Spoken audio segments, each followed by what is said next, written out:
Mana ada putusan Dewan Etik, lembaga etik membatalkan putusan pengadilan, apalagi ini mahkamah.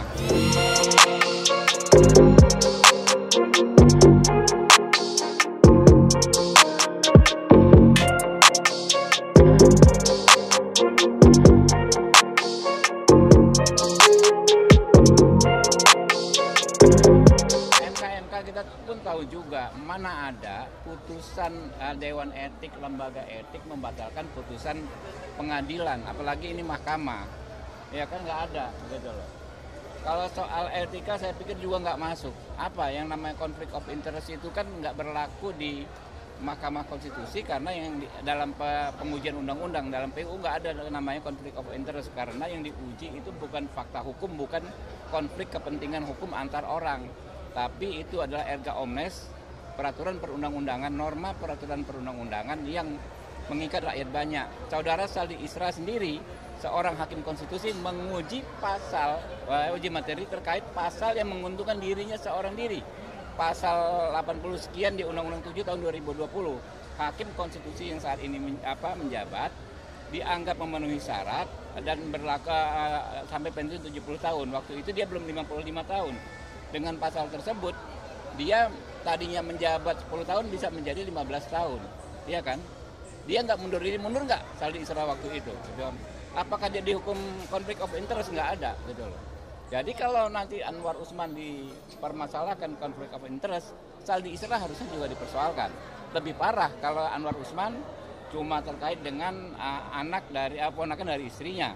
Kalau ini dirinya sendiri gitu loh. Dan sudah beberapa kali Mahkamah Konstitusi mengadili perkara tentang Mahkamah Konstitusi sendiri. Apakah konflik of interest? Semua hakim MK, menurut saya hampir semua MK beberapa periode ini, termasuk Pak Jimli sendiri, setahu saya pernah mengadili uji materi terkait Mahkamah Konstitusi. Apakah Pak Jimli sendiri akan dipersalahkan? Kan tidak, betul loh. Jadi itu ya kalau yang lainnya, misalnya mempersoalkan lagi open legal policy, soal perkara pernah didaftar, dicabut, dibatalkan pencabutannya, itu kan masuk dalam materi perkara. Dalam hukum ada istilah akhir dari perdebatan hukum adalah putusan. Jadi kalau sudah diputus nggak ada debat lagi dan setiap putusan pengadilan harus dianggap benar.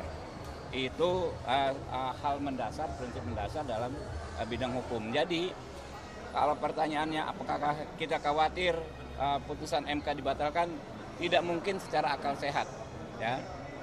Tidak mungkin secara konstitusi, tidak mungkin secara azas hukum. Kemudian apakah putusan MK akan menyatakan misalnya Anwar Usman melanggar kode etik karena persoalan konflik of interest? Menurut saya tidak mungkin karena mengacu pada praktek-praktek sebelumnya, ya.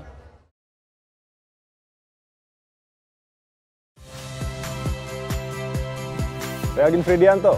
Saksikan terus program-program Kompas TV melalui siaran digital, pay TV, dan media streaming lain. Kompas TV, independen, terpercaya.